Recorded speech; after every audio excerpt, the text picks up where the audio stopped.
চট্টগ্রামের মধ্যে এমন একটি পার্ক যেটার নাম হচ্ছে জিয়া স্মৃতি কমপ্লেক্স। 2006 সালে এটা আসলে স্থাপিত হয়েছিল, তার কার্যক্রম শুরু হয় এবং এরপরে এটা উদ্বোধন করা হয়।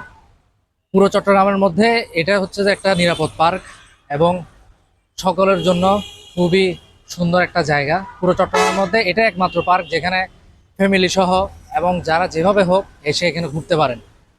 এই চট্টগ্রামের পার্কটি এখন 5ই আগস্টের পর থেকে অবহেলায় জর্জরিত এভাবেই পড়ে রয়েছে।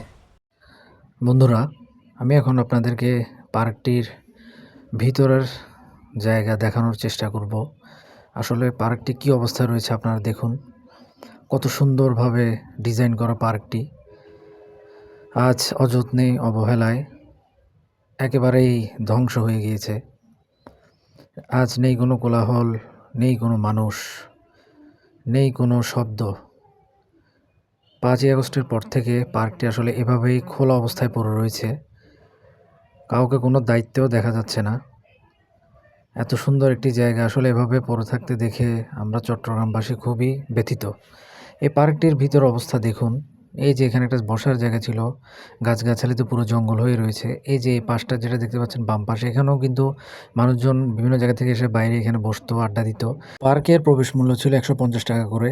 এই পার্কটির ভিতরে যে পরিমাণ বিশাল জায়গা রয়েছে এবং বিভিন্ন রাইড রয়েছে, আজ সবগুলোই কিন্তু ধ্বংস।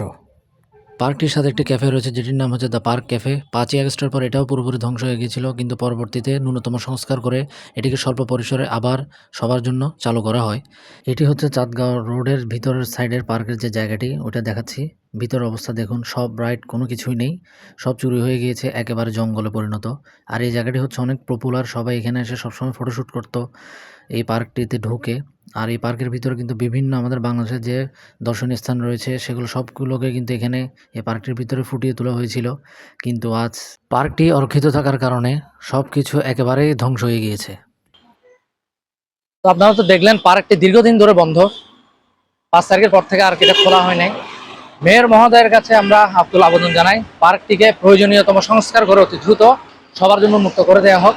কারণ এই পার্কটিতে পরিবার সহ বাচ্চারা সব রকমের রাইড ছিল, যাতে সবগুলো সংস্কার করে আবার সবার জন্য মুক্ত করে দেওয়া হয়, সবাই যাতে আবার এখানে এসে বিনোদন করে নিতে পারে।